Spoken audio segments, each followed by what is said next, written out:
नमस्कार मित्रों।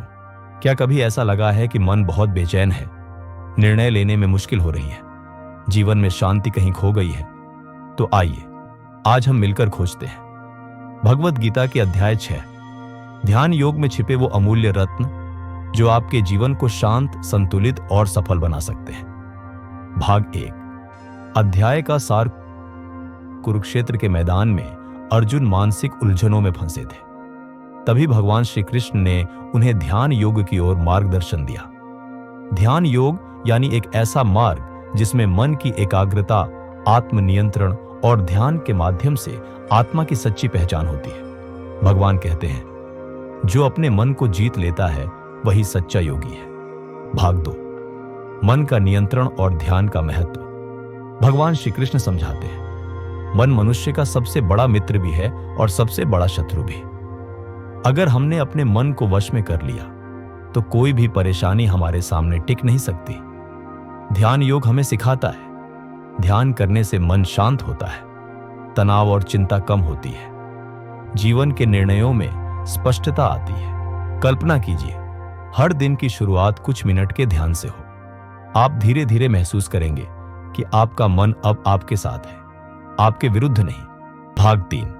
जीवन की समस्याओं का समाधान। जैसे ही मन विचलित होता है, छोटी बातों पर गुस्सा आता है, क्रोध और डर हमें घेर लेते हैं। पर ध्यान योग कहता है, भीतर की शक्ति को पहचानो। भगवान कृष्ण कहते हैं, क्रोध, घमंड और भय को त्याग कर ही शांति मिलती है। जब भी मन भटके, बैठो, आंखें बंद करो, गहरी सांस लो, ध्यान लगाओ।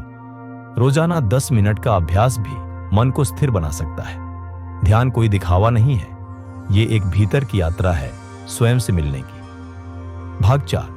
गीता का मार्गदर्शन। सही दिशा की ओर। भगवान कहते हैं, जो निरंतर ध्यान करता है वह परम शांति को प्राप्त करता है।